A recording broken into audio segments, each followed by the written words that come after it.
भाई जो गुरु वचन पे डट गए, कट गए फंद 84। मच्छरों से बचाने के लिए ये 1990 के आसपास की बात है। 2 साल नाम दिए गए थे।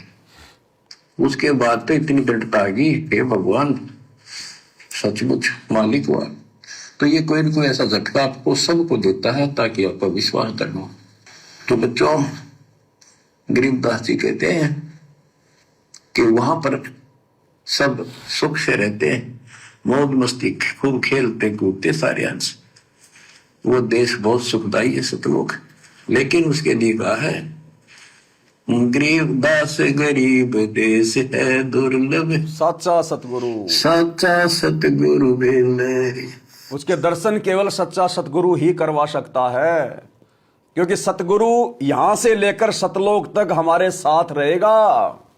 सतगुरु के बिना हम सतलोक में नहीं जा सकते।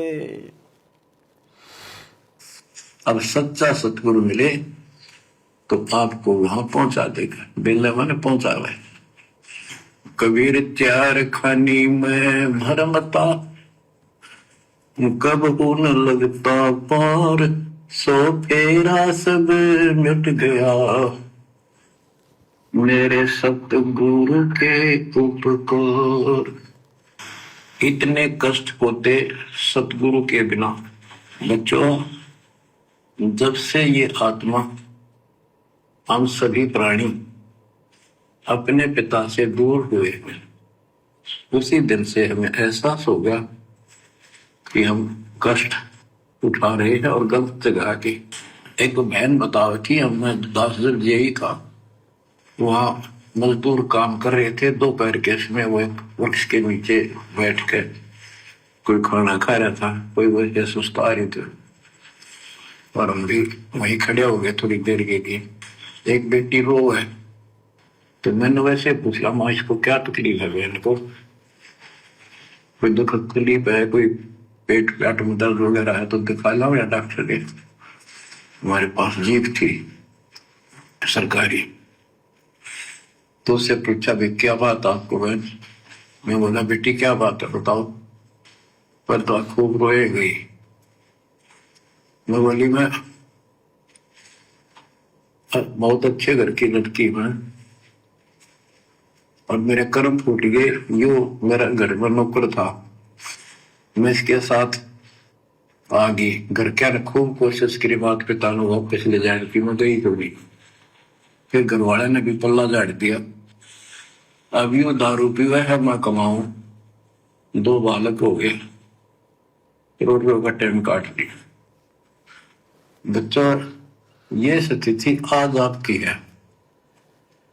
हम अपने पिता के घर घरे पूरे घर में छोड़ गए, इस पाप आत्मा इस काल के ऊपर आसक्त होकर इसके साथ भाग जाए नाटते नाटते।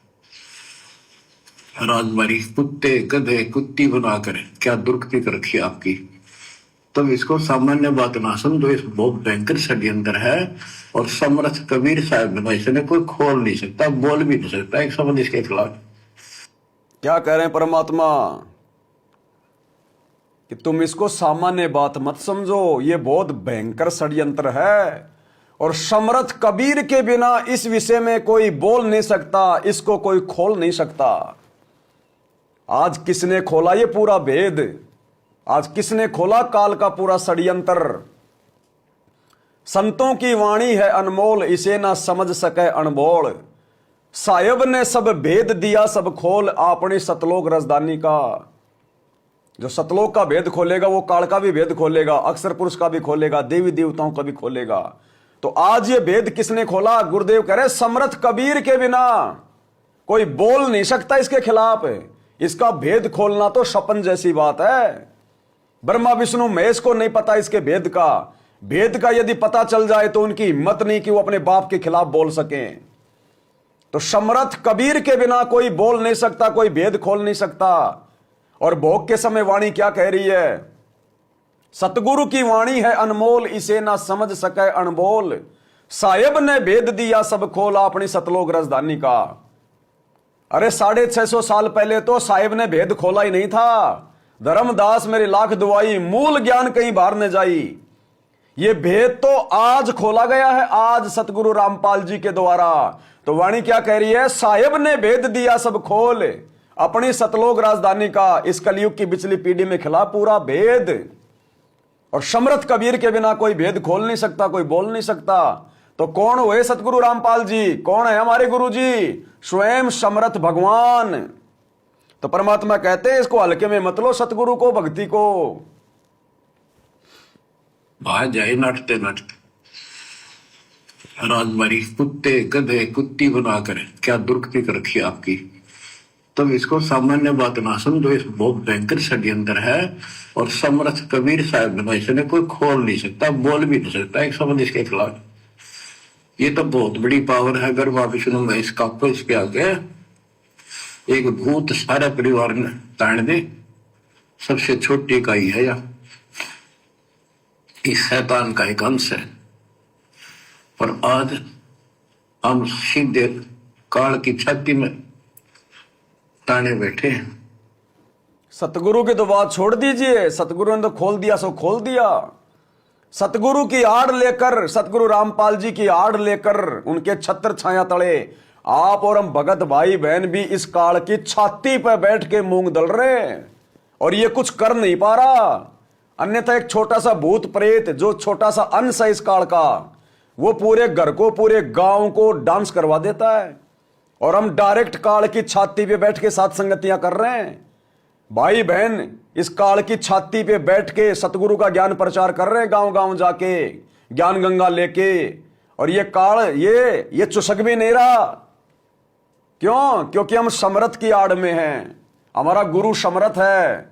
निर्विकार निर्भय तू ही और शकल भयमान, और सब पर तेरी साहिबी तुझ पर साहेब नाय।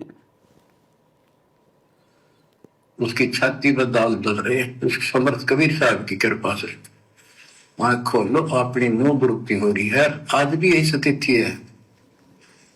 ये अनजान लड़कियां किसी के साथ प्यार कर कर धक्के खा भी आने, और वे सारी उम्र दुख पाओ, ना घर की रहती ना घाट की रहती। वो दशा आपकी है बच्चों। आप फिर भी वो दयालु है, वो बाप है, फिर भी चाहता है किसी तरह हम वापस चले जाए। दास के पास अब भी प्रार्थना आती है। ध्यान से सुनना, गुरुदेव कह रहे हैं दास के पास में अभी भी प्रार्थना आती है। कहां? जेल में। भक्तों की, अपने बेटा बेटियों की पुस्तक सेवा में जाते हैं, एक दूसरे से प्यार करने लग जाते हैं, माता पिता को पता ही नहीं है, आपस में रमेणियां कर लेते हैं। साल 6 महीने बाद में उसको चूस के आम की तरह वो छोड़ देता है। एक उसके बच्चा पैदा कर देता है। फिर वो लड़की धक्के खा रही है, रो रही है, वो माँ बाप दुखी। ये संकेत कर रहे परमात्मा इन आश्रमों से जुड़ी हुई संगत के कुकर्मों के विषय में।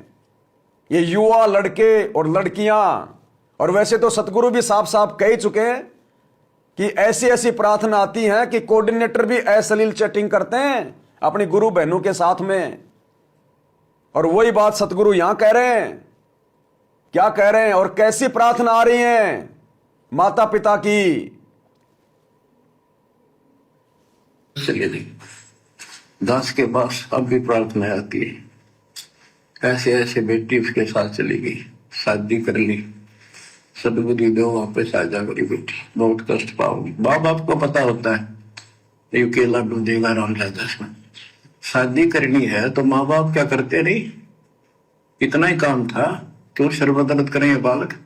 बुद्धि भ्रष्ट है वो, ऐसी बकवास करते हैं। लड़का हो बुद्धि भ्रष्ट है उसकी जो ऐसी बकवाद करते हैं, चाहे लड़का हो चाहे लड़की हो, जो शादी करके रमेणी करके अपने माता पिता की आज्ञा के बिना विषय वासनाओं की वशीभूत होकर फिर भक्ति क्या खाक कर रहे हैं, मर्यादा क्या खाक निभा रहे हैं।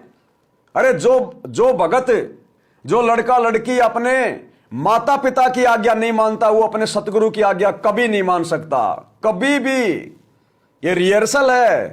परमात्मा ने माता पिता को छोटा गुरु बनाया, छोटा गुरु।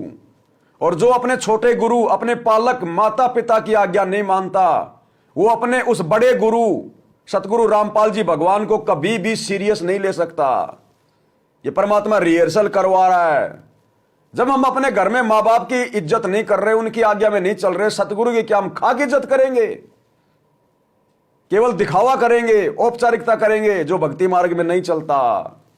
तो गुरुदेव कह रहे माता पिता क्या शादी नहीं करते क्या? थोड़ा धैर्य रखो, ठंडा खाओ, ठंडा, ज्यादा गर्मी ठीक नहीं है।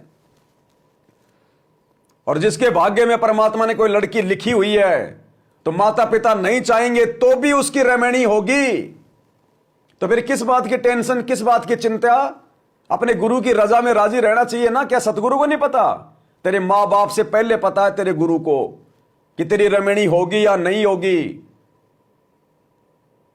तेरे हित में रमणी है या नहीं है। तो भाई बच्चों को जल्दबाजी नहीं करनी चाहिए, जबरदस्ती नहीं करनी चाहिए। आगे चल के फिर दुख भी उठाएंगे, परेशान भी हो जाएंगे। अब आपको पता होता है ये केला दूधेगा राम राजा में शादी करनी है तो माँ बाप क्या करते नहीं, इतना ही काम था। क्यों सर्वदर्द करें ये बालक, बुद्धि भ्रष्ट है वो, ऐसी बकवास करते हैं। लड़का हो तो लड़की। इसी प्रकार हम बुद्धि भ्रष्ट थे, बड़े पूरे करते ठोकर मार गए इस कंगाल के साथ है। बच्चों आंख खोल लो, अब भी समझ जाओ।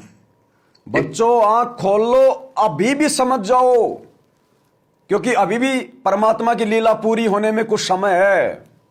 जब तक सतगुरु हिसार जेल से बाहर नहीं आ जाते हैं, तब तक तुम्हारे पास समय है सुधरने का, समझने का। तो परमात्मा कहते हैं अब भी समय है, अभी भी सुधर जाओ और सही से मर्यादा में रह के भक्ति करो। अपने गुरु से डरो, माता पिता की आज्ञा का पालन करो। गुरु इससे ज्यादा कुछ नहीं कहेगा। गुरु केवल शब्द बोलेगा, शब्द की चोट मारेगा। गुरु कोई जो है हाथ में वो डंडा लेके नहीं मारेगा। और गुरु ने शब्द की चोट मारने में कोई कमी नहीं छोड़ रखी है। ये लास्ट चेतावनी है संगत को। प्रे करके ठोकर मार गए इस कंगाल के साथ है। बच्चों आंख खोल लो, अब भी समझ जाओ। ये कोई बूम बाट के गीत नहीं है जो मैं सुना रहा हूं, ये समर्थ का दिया गया है। जिस दिन से दास को इसका आभास हुआ था उसी दिन सुन दिया था गलती बहुत बड़ी भारी बन चुकी है। और दास को तो एहसास हो गया था कि दास का तो एक कल्याण हुआ था। तो बच्चों जिस दिन से ज्ञान प्राप्त हुआ, दास को तो एहसास हो गया था कि बात यूं की यूं है, बहुत गलत हो लिया, बहुत गलती करी अपने। और फिर लड़की बाजी भी साहूकार थे, अपनी खूब भक्ति करने लग गया, औरों को समझाने लगा। क्या कह रहे हैं सतगुरु? अपने आप को छुपाते हुए आप और हमें शिक्षा दे रहे हैं, भक्ति करने के लिए प्रेरित कर रहे हैं कि जिस दिन से दास को पता चला, दास ने तो उसी दिन से यह समझ लिया कि बात जो की त्यों है, बात बिगड़ चुकी है। और दास ने तो सिर धड़की बाजी लगा दी, सिर धड़की। परमात्मा आप और हमें संदेशा देना चाह रहे हैं कि इसी प्रकार आप लोगों ने इस बात को अच्छे से समझकर, ज्ञान को आधार बनाकर, इस काल के दुखों से परिचित होकर, मन में डर पैदा करके और सतगुरु की भक्ति को सीरियस लेकर कमर तोड़ मेहनत करनी है, सिर धड़की बाजी लगानी है भक्ति मार्ग पे। यूं हल्के में लेने से बात नहीं बनेगी। बड़ी मुश्किल से बात इस सिरे चढ़ी है, सतगुरु ने इतनी बड़ी दया बख्शी है। अगर सतगुरु को नाराज कर दिया मर्यादा तोड़ के, उल्टे काम करके, वचन तोड़ के, तो फिर क्या बनेगा फिर आगे? तो बच्चों जिस दिन से ज्ञान प्राप्त हुआ, दास को तो एहसास हो गया था कि बात यूं की यूं है, बहुत गलत हो लिया, बहुत गलती करी अपने। और फिर लड़की बाजी भी साहूकार थे, अपनी खूब भक्ति करने लग गया, औरों को समझाने लगा। आपने एक टेप रिकॉर्डर लिया, जैसा ज्ञान। क्या कह रहे हैं गुरुदेव कि दास ने एक टेप रिकॉर्डर लिया? ये कब की बातें बता रहे हैं गुरुदेव? 1994 से पहले की बातें, जब गुरुजी ना सत्संग करते थे, ना नाम दीक्षा देते थे, केवल भगत बनकर भक्ति कर रहे थे, अभिनय कर रहे थे। तो गुरुदेव कह रहे हैं दास ने एक टेप रिकॉर्डर लिया और अपने खुद के मुंह से जो सत्संग में सुनता था अपने गुरु से, उन वचनों को भरता था और लोगों को बांटा करता था। अब यह कार्य कौन कर सकता है भाई और बहनों? अरे दादा गुरुजी की 9 लाख की संगत थी, 9 लाख की। क्या एक भी उनके शिष्य ने अपने गुरुजी के वचनों को अपने मुख से रिकॉर्ड करके कैसेटें भरवा भरवा के दुनिया को ज्ञान बांटा? क्या ये काम केवल गुरुदेव ने किया, क्योंकि गुरुजी ने ही करना था ये काम। यानी अपने गुरुजी के रहते सहते गुरुदेव ने खुद भी अपना सत्संग भर भर के प्रचार करना शुरू कर दिया था। कोई ये ना सोचे कि 1993 में ही सतगुरु रामपाल जी ने अपने गुरुजी से आज्ञा लेकर सत्संग करना शुरू किया। इस जगत गुरु को किसी से आज्ञा लेकर सत्संग करने की जरूरत नहीं है। वो तो केवल सांसारिक दिखावे में परमात्मा इस बात का जिक्र करते हैं कि मेरे गुरु ने मुझे 1993 में सत्संग करने का और 1994 में नाम दीक्षा देने का आदेश दिया। यह सत्संग तो गुरुदेव ने 1993 से पहले ही टेप रिकॉर्डर लेकर एकांत में अपने घर पर बैठकर अपने मुख से सत्संग रिकॉर्ड कर करके लोगों को बांटनी शुरू कर दी थी। वो कैसेट सत्संग तो गुरुदेव ने पहले ही शुरू कर दिए थे। यह पहचान होती है कि धरती पर समर्थ प्रकट है और 650 साल पहले वाली लीला कर रहे हैं। जिस प्रकार कबीर जी पंडित रामानंद जी के शिष्य नहीं थे, वो पंडित रामानंद कबीर जी का शिष्य था, लेकिन दुनिया की नजरों में परमात्मा उनके शिष्य बनने की भूमिका करते रहे। ठीक इसी प्रकार 17 फरवरी 1988 को सतगुरु रामपाल जी ने राम देवानंद जी से दीक्षा नहीं ली। उस राम देवानंद जी ने सतगुरु रामपाल जी को अपना सतगुरु धारण किया, क्योंकि जो पीढ़ी दर पीढ़ी जो गुरु परंपरा चलती आ रही थी, उसके माध्यम से इसी कबीर परमात्मा ने पंडित स्वामी रामानंद जी के जो गुरु थे पंडित चिदानंद जी, उनके माध्यम से सौपन में दर्शन देके कह दिया था कि अब वो परम शक्ति आ चुकी है और बहुत जल्दी वो तेरे पास आएगी। तो हमारे दादा गुरु जी को पहले संकेत मिल गया था कि परमात्मा धरती पे आ चुके हैं, और फिर वही भूमिका करी गुरुदेव ने। आपने मनोज के इंटरव्यू में सुन लिया होगा, गुरुजी का छोटा लड़का मनोज, उसने अपना इंटरव्यू दिया है, वो यही तो सारी बातें बता रहा है, लेकिन वो ये क्रिया नहीं कर रहा।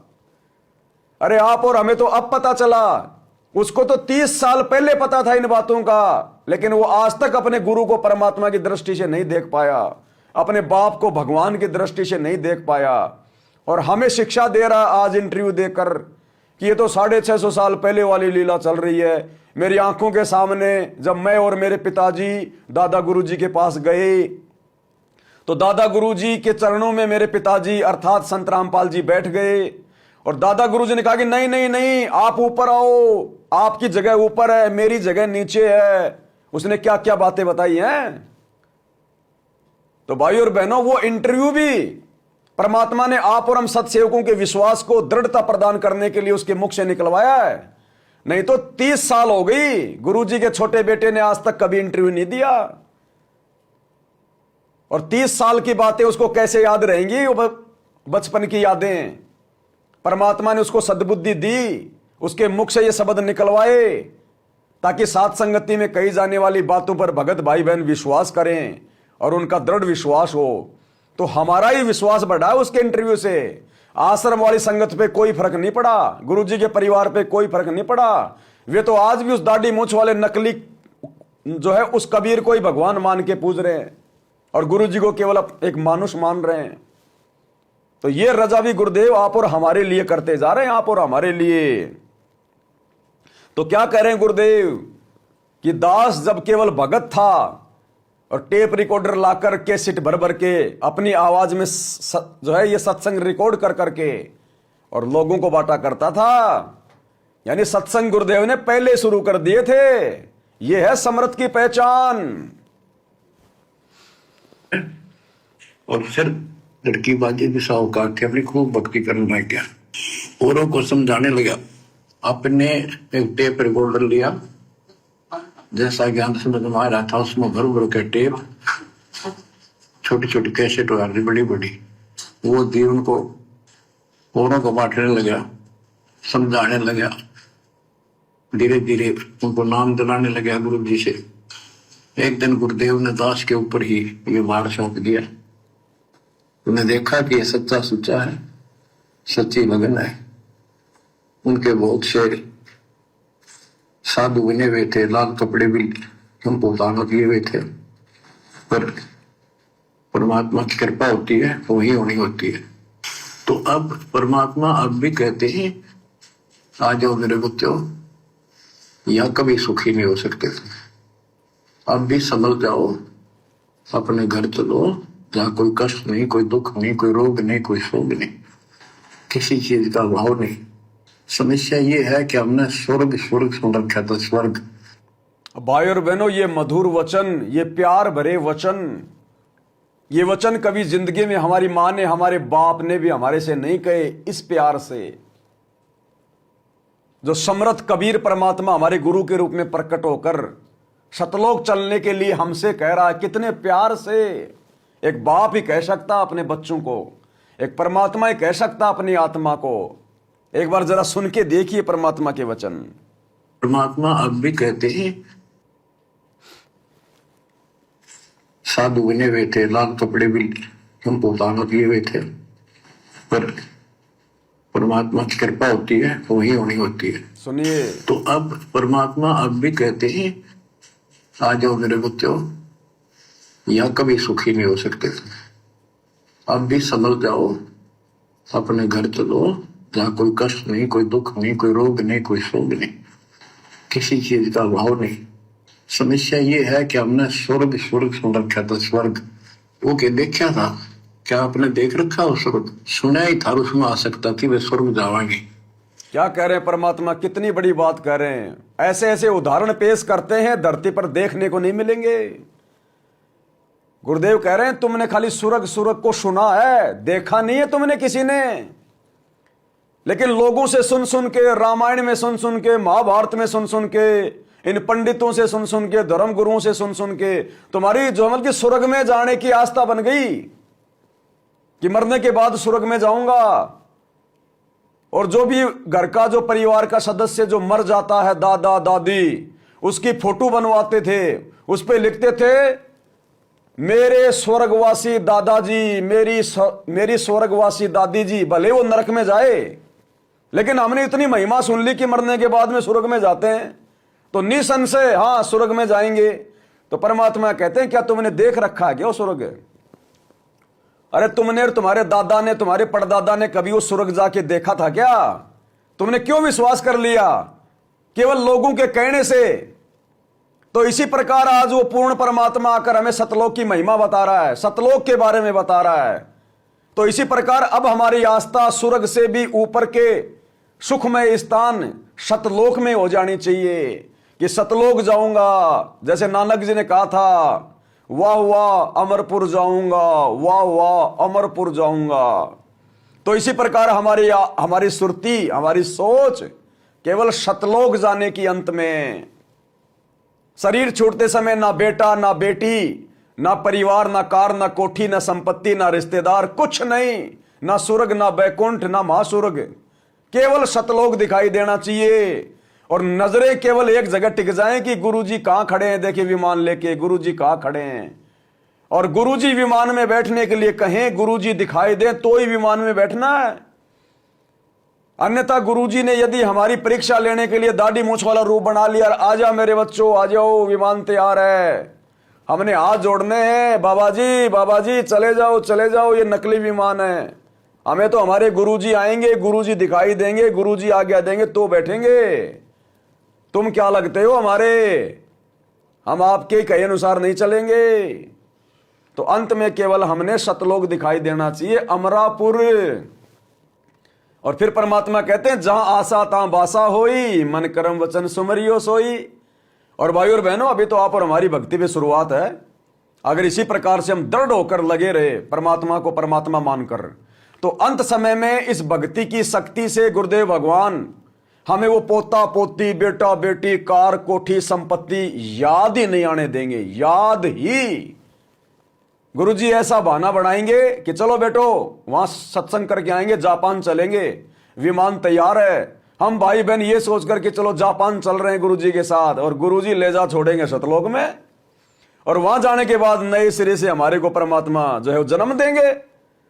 अब जैसे हम पिछले जन्म में कहां थे हमें आज याद ही नहीं, भूल गए, तो ऐसे फिर परमात्मा सतलोक में जा टेकेगा, हमें याद ही नहीं रहेगा हम कोई धरती पे थे या कहीं नरक में थे, स्वर्ग में थे, बस नया जन्म हो गया हमारा। उसके बाद फिर हम सतलोक जाने के बाद दोबारा गलती नहीं करेंगे, कभी नहीं कर सकते, क्योंकि अंतर्यामी को पता है कि इन्होंने जो गलती की थी उसकी सजा भोग कर ये आ चुके हैं। इसलिए परमात्मा हमें यहां के बारे में भी याद नहीं रहने देगा। अगर यहां का याद रहा कि मैं तो नीचे था, अब मैं सतलोक में आ गया, मैं तो वहां पर ऐसे ऐसे दुख भोग रहा था, तो यदि हम दुखों का चिंतन सतलोक में बैठ के यदि हम करेंगे तो हम दुखी होंगे ना। अरे कोई आदमी यदि अपने बुरे दिनों को याद करेगा तो वो दुखी होता कि नहीं होता। जैसे आज इस दास को परमात्मा ने ज्ञान देकर जो बल्कि सुखी कर दिया।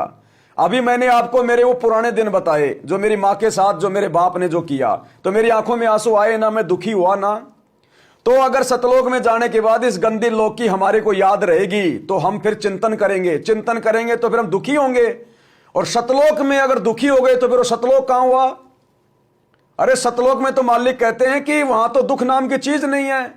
इस प्रकार से हमें सतलोक में ये चीजें याद नहीं रहेंगी। बिल्कुल परमात्मा हमारी वो स्मृतियों को नष्ट कर देगा, हमारा मेमोरी कार्ड ही चेंज कर देगा परमात्मा, हमारा मेमोरी कार्ड ही चेंज कर देगा मालिक, और नया मेमोरी कार्ड डाल के नया जन्म दे के बस वहां की यादें भरेगा।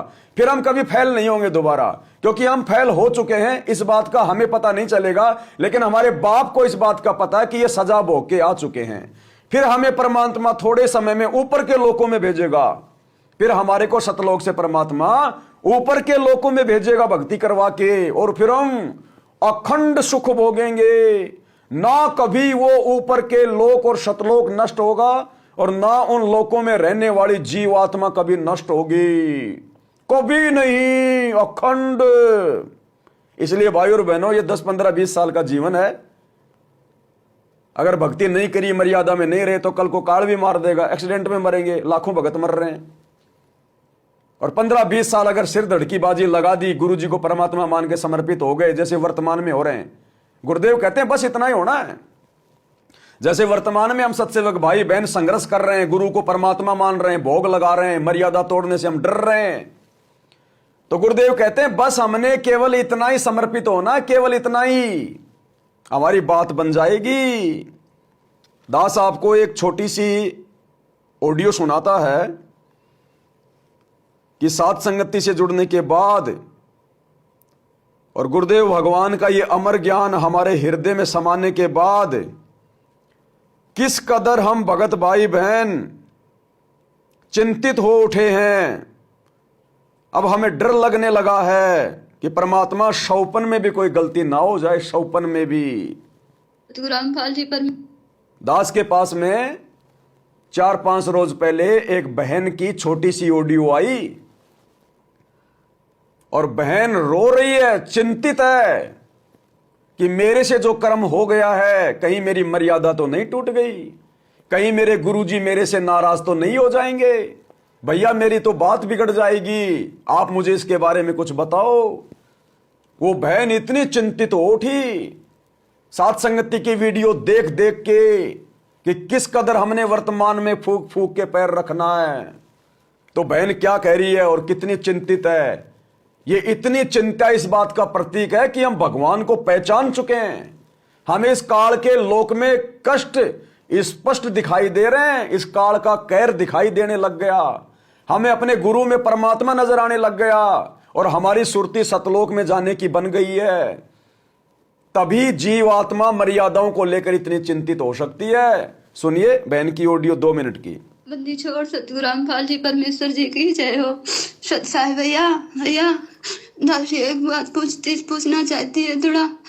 मतलब हमारे घर पे, हमारे जेठ के घर पे कथा थी आज, कथा मतलब उनकी वही जो भी उनका चलता है अखंड जगत में, वो लोग जगत से हैं। और मतलब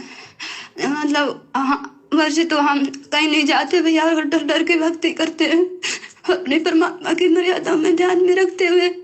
पर आज भैया वो लोग मतलब वो जेठ का लड़का आया था, वो लोग मतलब कुर्सी ड्रम और बाल्टी ले गए भैया। अंदाजी ने अपने हाथ से तो नहीं दी, एकदम समझ नहीं पाए, इतना बोल दिया कि वो रखे हैं वहां पर, वो मतलब वो रखे हैं वहां पर, इतना बोल दिया, मतलब ना हाथ से दिया ना कहा ले लो, मतलब इतना कह दिया वो रखे हैं वहां पे, बता दिया केवल वो चीज। तो भैया वो लोग ले गए उठाकर वो, मतलब फिर हमें एकदम समझ में आया बाद में भैया कि हमने अनुपासना में लगता मेरा सहयोग हो गया भैया, क्या मेरी मर्यादा टूट गई क्या भैया। बताओ भैया, हमको शांति नहीं मिल रही भैया, बताओ प्लीज। परमात्मा से माफी हमने मांग ली, फिर भी शांति नहीं मिल रही। और डर लगता है। परमात्मा ने अभी आरटीओ आई है, कहा है बच्चों तुम्हारी अग्नि परीक्षा चल रही है। भैया अगर क्या मेरे विशेष बड़ी मर्यादा टूट गई या सहयोग कर दिया हमने अनुपासना में, क्या भैया बताने की कृपा करो भैया, क्या करूं मैं। परमात्मा से माफी मांग ली, फिर भी मांग शांति नहीं मिल रही भैया, प्लीज बताना। इतना ही बोला, वो बता दिया, वो सामान वहां पर रखी है केवल, वो ले गए कुर्सी और बाल्टी और ड्रम। भैया लग रहा मेरा सहयोग हो गया। क्या भैया क्या मेरा हो गया सहयोग। विशेष मर्यादा टूट गई, परमात्मा माफ नहीं करेंगे भैया। इतना डर डर के गति बताने ऐसे मुंह से निकल गया, एकदम समझ नहीं पाई था सी। तो भाई और बहनों, हमने इस कदर अपने गुरु से डर कर, और ये डर तभी बनेगा जब हम अपने गुरु जी को परमात्मा मानेंगे। जब तक हम इतना नहीं डरेंगे ना इस काललोक में मर्यादा टूटने से, हम कभी जिंदगी में सतलोक नहीं जा पाएंगे। इस बहन के जेठ के घर में कोई प्रोग्राम था, आन उपासना थी, और जेठ का लड़का एक ड्रम और एक चेयर मांगने आया। तो बहन ने कहा कि मैंने मेरे मुंह से नहीं बोला कि तू ले जा, मैंने सिर्फ इतना कहा कि वो रखें। और बाद में बहन को ध्यान आया कि भाई गलत काम करना और गलत काम में सहयोग करना दोनों तो माँ बाप के भागी हैं। फूट फूट के रोने लग गई, अंदर से खलबली मच गई, आत्मा बिल्कुल विचलित हो गई। इसको कहते हैं सतगुरु के सत्संगों का असर, सतगुरु के प्रवचनों का असर, साध संगति का असर। इसी कदर हमने अपने सतगुरु को प्रसन्न करना है, इतनी सावधानी रखनी है। जैसे माता गर्भ में राखे यत्न बनाए, ठेस लगे तो छिन्न होए तेरी ऐसी भक्ति जाए। यह है पतिव्रता पद की भक्ति। तब फिर परमात्मा कहता है पतिव्रता जमी पर ज्यों ज्यों धरे पांव, समर्थ झाड़ू देत है ना काटा लग जाए। तब हमारी बात बनेगी। भाई और बहनों, ये भक्ति मजाक में लेने से बात नहीं बनेगी, सतगुरु को हल्के में लेने से बात नहीं बनेगी। अरे आश्रम वाले भाई बहनों ने देखा देखी में, गुरु जी के परिवार ने, कोऑर्डिनेटर ने कितनी बड़ी बड़ी पहाड़ जैसी गलतियां कर दी, और उनको जरा सा पश्चाताप नहीं है, उनको जरा सा इस बात का कोई मलाल नहीं है कि हमने इतनी बड़ी गलती कर दी। राजनीति, स्टेडियम, गुंडों की सीबीआई जांच, 5-5 लाख रुपए, आरक्षणबाजी, दुनिया भर का पाखंड ड्रामा, और उनको जरा सी चिंता नहीं, उल्टा दांत निकालते हैं। इसको कहते हैं काल प्रेरणा। और सत्सेवक भाई बहन, केवल इतनी सी बात को लेकर जीना आराम हो गया कि भगवान कहीं मेरा ये जीवन मेरा बर्बाद तो नहीं हो गया, कहीं मेरा गुरु मेरे से नाराज तो नहीं हो गया। तो भाई और बहनों, दास बहन को हल्का फुल्का जवाब उस समय दिया, लेकिन परमात्मा ने प्रेरणा की कि बेटा कभी लाइव आए और ऐसा कोई समय आए तो सभी भाई बहनों को ये बात बताना। तो परमात्मा है भैया, करे करावे साइया, मन में लहर उठा, दास की औकात नहीं है। अचानक से ये विषय आया तो दास को याद आ गई। देखो भाई और बहनों, परमात्मा कहते हैं गलत काम करना और गलत काम में सहयोग करना दोनों ही वैसे तो पाप के भागी बनाते हैं, लेकिन कई बार क्या होता है कि हमारी इच्छा नहीं होती, हमारी मनसा ऐसी नहीं होती है, लेकिन कई बार हमसे वो गलती जो है वो अनजाने में बन जाती है। अब ये जो गलती बहन ने की है तो ये गलती, लेकिन ये जानबूझ के की गई गलती नहीं है, ये अनजाने की गलती है। बहन को बाद में याद आया कि मेरे से गलती बन गई, तो ये जानबूझ के नहीं हुआ, ये अनजाने की गलती है। और अनजाने की गलती सतगुरु माफ करता है 100 बार, लाख बार। लेकिन जानबूझ के अगर आप गलती करोगे, जैसे हमारे गुरु भाई बहन कर रहे हैं आश्रम वाले, उनको वीडियो बना बना के समझा रहे हैं, गुरुजी के सत्संगों से प्रमाण दिखा रहे हैं कि गुरुजी राजनीति से नाराज होते हैं, ये लोगों के साथ में जाके ना बैठो उनके धरनों पे, आरक्षणों में, गुंडों की सीबीआई जांच, स्टेडियम क्यों बना दिया, हॉस्पिटल क्यों खोल रहे हो। लेकिन इन लोगों को कोई असर नहीं पड़ा। इनकी गलतियां जानबूझ के की जाने वाली गलतियां हैं जिनसे सतगुरु वास्तव में नाराज होता है। तो वैसे तो ये गलती है बहन ने जो की है ये, क्योंकि परमात्मा ने सत्संग में बताया कि एक समय एक जो कसाई था वो गाय के पीछे दौड़ रहा था, गाय को पकड़ के मारने के लिए, और एक व्यक्ति, एक साधु वहां बैठा हुआ था, गाय उस कसाई की आंखों से ओझल हो गई, अचानक से साइड मार गई। अब वो साधु था, उससे उसने पूछा कसाई ने कि भैया तूने गाय को देखा क्या? अब कसाई को इस बात का पता था कि ये कसाई है और ये क्यों गाय के बारे में पूछ रहा है, पता था उसको। उसने अपने मुंह से नहीं बोला, केवल हाथ से इशारा कर दिया कि गाय उस तरफ गई है, केवल इशारा किया। इतने में 4-5 लोग आए, उस साधु के साथ कोई बात को लेकर झगड़ा हो गया और उसके दोनों हाथों को तलवार से काट दिया उन लोगों ने, उस साधु के दोनों हाथों को। वो साधु भी बड़ा जो है वो तपस्वी था, बड़ा जो है वो ज्ञानी था। उसने सुरती लगाई और धर्मराज से बात की कि मैंने मेरी जिंदगी में ऐसा कोई जो है कुकर्म नहीं किया जिसके कारण मेरे हाथ कटे, मेरे हाथ क्यों काटे? तो धर्मराज ने कहा कि तूने उस कसाई को गाय को मारने के लिए सहयोग दिया है। बोला मैंने कोई सहयोग नहीं दिया, मैंने मेरे मुंह से नहीं बोला।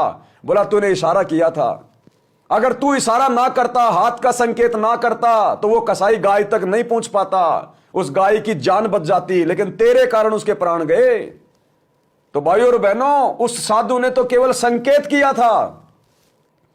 और वर्तमान में ये सतलोक आश्रम मैनेजमेंट हरियाणा ये तो जानबूझकर कुपात्रों को गुरुजी के कहने के बावजूद कि सुपात्र को दान दिया जाता, कुपात्र को नहीं दिया जाता, और ये गुरुजी के बेटा बेटी कोऑर्डिनेटर कुपात्र हैं, ये लोग तो अपने हाथों से जानबूझकर ज्योति पाठ और दान दे रहे हैं, जानबूझकर गंदी राजनीति कर रहे हैं भक्तों के कहने पर, जानबूझकर कभी कांग्रेस का समर्थन, कभी बीजेपी का समर्थन, जानबूझकर जिस गुरु ने ताश तक खेलने के लिए मना किया, दुनिया के लिए लोग स्टेडियम बना रहे हैं, जिस गुरु ने मोबाइल में वीडियो गेम खेलने के लिए मना किया, इन लोगों ने धनाना गांव में भक्तों के दान ज्योति पाठ से स्टेडियम बना दिया।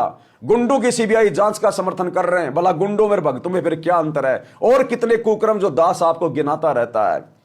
तो ये कथाएं गुरुदेव ने सत्संगों में क्यों सुनाई, क्यों बताई? मनोरंजन के लिए नहीं, कि बच्चों तुम्हारी परीक्षा का समय आएगा, उस समय तुम्हारे सामने भी ऐसी परिस्थितियां पैदा होंगी, तुमने ज्ञान को आधार बनाकर, इन कथाओं को आधार बनाकर आगे बढ़ना है। तो संत चुपचाप हो गया कि हां साहब मैंने संकेत किया था। तो बोला भैया तेरा भी सहयोग हो गया उसमें, जितना पापी वो कसाई बना गाय को मार के, उतना ही पापी तू हो गया गाय का एड्रेस बता के। तो है तो ये दोष, लेकिन इसमें बहन का दोष जो है वो इसलिए नहीं माना जाएगा क्योंकि बहन को इस बात का जो है पहले से नहीं पता था, बहन से अनजाने में गलती हुई है, तो ऐसी गलतियां सतगुरु माफ करता है। तो भाई और बहनों, हमने बहुत सोच समझ के, इसीलिए तो हम सत्सेवक भाई बहन रिश्तेदारों में, गांव में, कहीं भी ब्याह शादी में नहीं जाते, किसी के जन्मदिन में नहीं जाते, क्योंकि ये परंपराएं हैं, व्यर्थ के रीति रिवाज है, समाज के सिर में ये दर्द है। और यदि हम वहां जाएंगे, भले हम वहां कुछ ना करें, भले हम खाना भी ना खाएं, कोई आन उपासना भी ना करें, लेकिन उस भीड़ में भीड़ करने से, उस परंपरा में जाने से, शामिल होने से हम उनके सहयोगी हो गए, हमने भीड़ में भीड़ कर दी। तो यदि हम वहां जाएंगे तो जाने मात्र से हमारी मर्यादा टूटेगी, जाने मात्र से। अनजाने में कोई चला गया तो बात अलग है, लेकिन जाने मात्र से। अनजाने में तो मुझ नीच से भी बहुत गलतियां हुई है। जब मैंने शुरू में नाम लिया, तकरीबन 6 महीने हुए होंगे, 2013 की बात है ये, जयपुर में रहता था, उस समय यारी दोस्ती भी थी, इतना ज्ञान तो था ही नहीं। 6 महीने भला क्या ज्ञान हो, जब 20-20 साल से कोऑर्डिनेटरों को ज्ञान नहीं, गुरुजी के परिवार को ज्ञान नहीं, तो मुझ जैसे 2 कोड़ी के जीव को क्या ज्ञान। तो मेरा कोई दोस्त था, उसकी शादी थी, उसने मुझे इनवाइट किया, मैं चला गया शादी में। ये बातें तो आज समझ रहे, उस समय थोड़ी समझ में आ रही थी। तो उसने अपनी बोलेरो गाड़ी में बैठा लिया जिसमें वो जा रहा था अपनी जो है दुल्हन को लाने के लिए। 2-4 यार दोस्त और थे, हम सब आपस में एक दूसरे को जानते थे।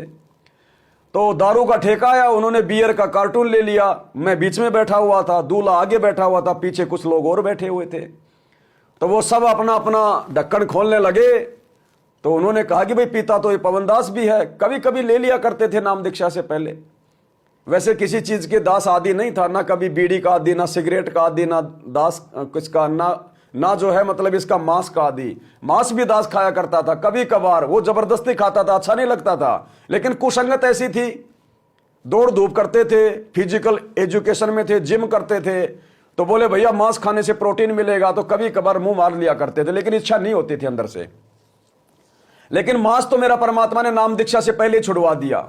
मुझे एक रात में सौपन आया कि मैं अपने बड़े लड़के को काट के उसके हाथों को जो है पका पका के खा रहा हूं मैं। उसके हाथों को काट के और तेल में पका पका के खा रहा हूं। तो सुबह जब मैंने देखा शोपन, मैं चिंतित हो गया। मेरे को उस दिन से मांस से घृणा हो गई। मैंने नाम भी नहीं लिया था उस समय, तो परमात्मा ने मांस खाना तो मेरा पहले ही छुड़वा दिया था। तो वो दारू का ठेका आया, उसने बियर का कार्टून लिया, सबने अपनी अपनी बियर पकड़ ली। मेरे को बोले ले भाई पवन। मैंने कहा भैया मैंने तो नाम दीक्षा ले ली, मैं तो शराब पीता नहीं, बियर पीता नहीं। अब बियर ही तो है। मैं ना ना भाई मैं तो नहीं पीता। तो बोला तू नहीं पीता तो पीछे तो पकड़ा दे। हाँ मुझको पीछे पकड़ा दूंगा, पीछे पकड़ाने में कोई दिक्कत नहीं है, मुझे खाएगी थोड़ी बियर मुझे। ला पकड़ के मैंने पीछे वाले को पकड़ा दी। तो उस समय ये मेरे अनजाने की गलती थी, क्योंकि मुझे इतना ज्ञान नहीं था। बाद में पता चला धीरे धीरे, तो अनजाने की गलती। जो गुरु बचन पे डट गे, कट गे फंद 84 के।